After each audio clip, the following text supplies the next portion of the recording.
अगर आप मर्द हैं और सच्चाई से भागते नहीं, तो ये वीडियो नहीं, ये शब्दों का आईना आपके लिए है। क्योंकि आज हम बात कर रहे हैं उस स्त्री की जो दिखती तो साधारण है, पर उसकी साधारणता में ही छिपे हैं असाधारण किरदार, अदृश्य संघर्ष और ऐसी ताकत जिसे देखने के लिए सिर्फ आंखें नहीं, नजर चाहिए। नंबर 1, वो स्त्री जो दिखती है बिल्कुल आम, पर होती है बिल्कुल खास। वो सुबह की चाय से लेकर रात की नींद तक हर किसी की ज़रूरतों को ऐसे समेट लेती है जैसे उसका अपना वजूद पीछे कहीं छूट गया हो। पर सच तो ये है, उसका वजूद कभी खोया नहीं होता, बस दूसरों को रास्ता देने के लिए वो खुद एक तरफ खड़ी हो जाती है। आपने ध्यान दिया है, वो हंसते हुए कहती है मैं ठीक हूं, जबकि उसे पूछने वाला अक्सर जल्दी में होता है और उसके ठीक होने का मतलब समझने की फुर्सत भी नहीं। नंबर 2, उसकी मुस्कान में छिपे हुए सवाल। वो मुस्कुराती है, खिलखिलाती है, पर उसकी आंखों में हमेशा थोड़ी सी थकान होती है। वो थकान जिसे वो कभी शिकायत के रूप में बाहर आने नहीं देती। क्यों? क्योंकि उसे सिखाया गया है स्त्री को सहनशील होना चाहिए। स्त्री का काम है घर को संभालना। स्त्री अगर ना झुके तो घर बिखर जाता है। और वो इन सब बातों को सच मानकर नहीं, बल्कि रिश्तों को बचाने की कोशिश में जीती है। नंबर 3, वो साधारण औरत जो हर दिन छोटे छोटे चमत्कार करती है। वो एक साथ कितनी भूमिका निभाती है।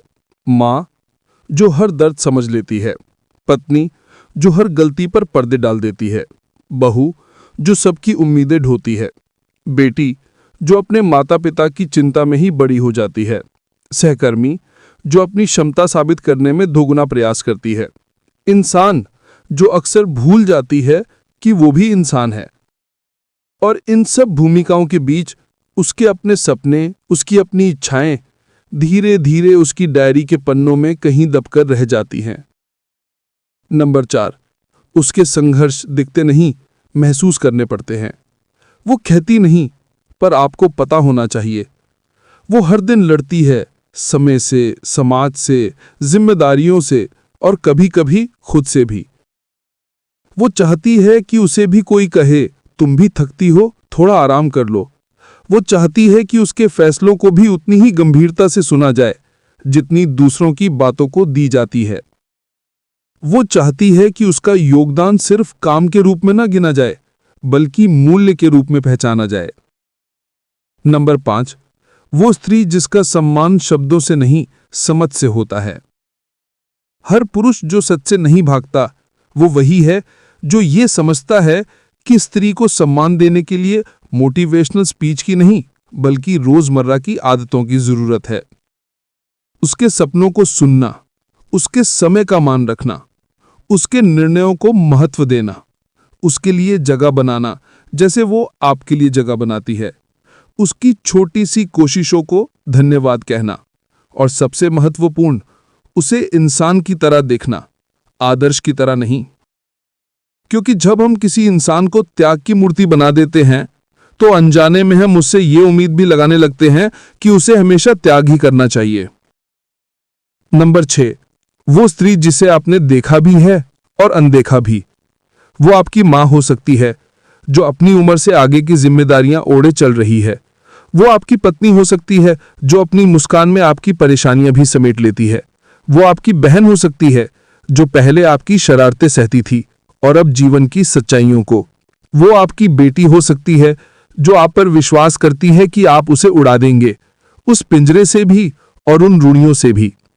और वो आपकी सहकर्मी भी जो दिन भर मेहनत करती है, पर उसके प्रयासों को अक्सर लकी कहकर छोटा कर दिया जाता है।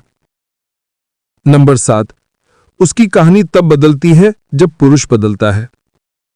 कभी सोचा है, स्त्री को बराबरी देने का मतलब उसे आगे बढ़ाना नहीं, बल्कि उस रास्ते से हट जाना है जिस रास्ते पर आप अनजाने में उसके कदमों को रोककर खड़े हैं।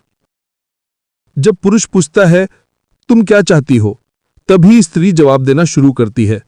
जब पुरुष कहता है मैं तुम्हारे साथ हूं, तभी स्त्री सपने देखना शुरू करती है। और जब पुरुष समझता है तुम्हारी पहचान सिर्फ किसी रिश्ते से नहीं, तुम्हारी अपनी भी पहचान है, तभी स्त्री पूरी तरह खिलती है। नंबर 8, अंत में ये सिर्फ स्त्री की बात नहीं, इंसानियत की बात है। हम जिस स्त्री की चर्चा कर रहे हैं वो कोई देवी, कोई चमत्कार नहीं है। वो इंसान है, भावनाओं वाली, सपनों वाली, दर्दों वाली, ठीक आपकी तरह। और एक आदमी की पहचान इससे नहीं होती कि वो कितना शक्तिशाली है, बल्कि इससे होती है कि वो अपने आसपास की स्त्रियों को कितना सुरक्षित, सम्मानित और स्वतंत्र महसूस कराता है। अगर आप सच से भागते नहीं तो ये बात दिल में उतार लें। स्त्री साधारण नहीं होती, सिर्फ वो अपना असाधारणपन हर रोज आपके लिए सरल बनाकर जीती है। और जब कोई पुरुष ये समझ ले, वही सच में मर्द कहलाने के योग्य होता है।